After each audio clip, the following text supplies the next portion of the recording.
ਹੁਣ ਅਸੀਂ ਬੱਲੋ ਪਿੰਡ 'ਚ ਹਾਂ, ਬਠਿੰਡੇ ਦੇ ਬੱਲੋ ਪਿੰਡ 'ਚ, ਜਿੱਥੋਂ ਦਾ ਨੌਜਵਾਨ ਸ਼ੁਭਕਰਮਨ ਸੀ ਤੇ ਸ਼ੁਭਕਰਨ ਦਾ ਹੁਣ ਅੰਤਿਮ ਸੰਸਕਾਰ ਕਰ ਦਿੱਤਾ ਗਿਆ ਹੈ।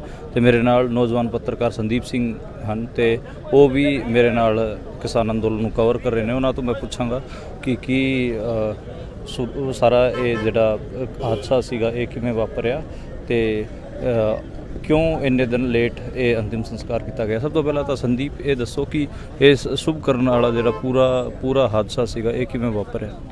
बेसिकली थोड़ा जिदा पता ही है पूनिया जी, तुसीं भी प्रोटेस्ट कवर कर रहे हो कि 21 फरवरी की कॉल की किसान जथेबंदी ने कि दिल्ली वाल कूच करना, तो शंभू बॉर्डर और खनौरी बॉर्डर दोनों के पुलिस ने जोड़ा आ हरियाणा पुलिस की पैरामिलिटरी की उन्होंने किसानों के उत्ते जोड़ा तशद्दद कर रहा। उन्होंने टीयर गैस छल मारे जोड़े पहले दिन तो मारदे आ रहे, 13 फरवरी तो रबड़ पैलेट मारे, इस तो इलावा पैलेट भी मारे, बहुत सारे नौजवानों के पैलेट भी लगे हैं।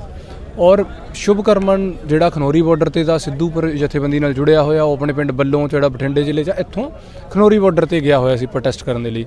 तो उत्थे जदों पुलिस ने किसानों के उत्ते अटैक करिया, तुहानूं पता ही है कि टायर पाड़दे ट्रैक्टरां दे, मुंडियां नूं कुट्टिया, एक प्रितपाल नाम के नौजवान नूं बहुत ज़्यादा ब्रूटली कुट्टिया, हड्डियां तोड़तियां, कई जगह तो फ्रैक्चर हो गया, हरियाणे लै गए उन्होंने बोरे दे विच पा के। इस तरह जोड़ा शुभकर्म आ उहनूं गोली मारती हरियाणा पुलिस ने, तो गोली किहड़ी आ, तो मतलब किसानों का कहना गोली लगी आ। तो बट हरियाणा सरकार वालों हजे तक हरियाणा पुलिस वालों कुछ भी क्लैरिटी जी नहीं दी जा रही। तो उस तो बाद जब गोली लगी तो शुभकर्म लैके गए हॉस्पिटल, तो उन्होंने कहा कि मृतक लानता डॉक्टरां ने।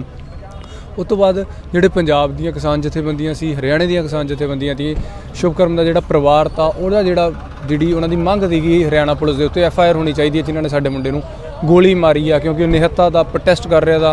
निहत्ते बंदे ते कदे गोली नहीं चलाई जा सकती, क्योंकि कोई भी जोड़ा बंदा आ इंडिया का नागरिक आ वो प्रोटेस्ट करना उन्होंने अधिकार हैगा आ।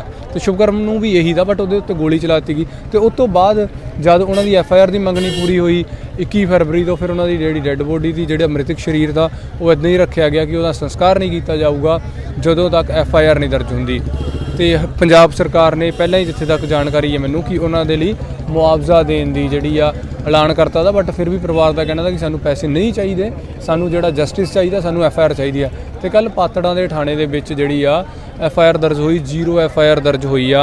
उहदे विच हालांकि FIR बहुत प्रॉब्लमैटिक है, उहदे विच लिखा गया कि अननोन बंदे के खिलाफ FIR आ, अननोन पुलिसमैन भी नहीं है, अननोन व्यक्ति के खिलाफ FIR दर्ज आ। 0 FIR जी पंजाब पुलिस ने पातड़ा थाने के जी दर्ज की आ। पत्रकार गुरशमशीर सिंह ने सवाल भी चुकया था कि पुलिस हमेशा अणपछाती हो क्यों हो जाती है, क्योंकि जो बरगाड़ी बैबल कलां उस टाइम जो प्रोटेस्ट हो रहा सी सिखां दे जोड़े गुरु ग्रंथ साहब आ उन्होंने जोड़े दी बेअदबी के केस थे, उस टाइम जब प्रोटेस्ट कर रहे थे उन्होंने गोली चलाई गई पुलिस वालों। तो उस टाइम भी जो पुलिस के खिलाफ जी एक FIR हुई है, वो भी जी अणपछाती पुलिस के खिलाफ ही है।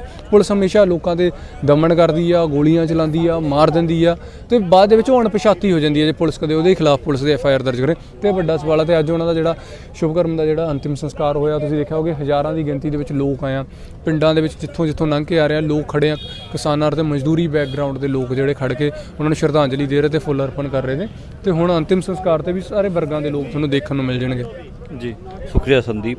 तो संदीप सिंह सी असी अज आए सीगे बल्लो पिंड च, ते अज शुभकरण का अंतिम संस्कार किया गया हैगा।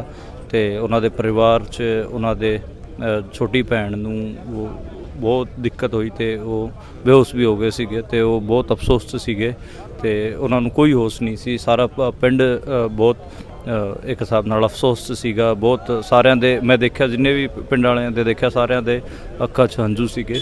तो ये बहुत माड़ा दिन सीगा पिंड वास्ते। तो शुभकरण ने शहादत दी है किसानी वास्ते, तो ਉਹਨੂੰ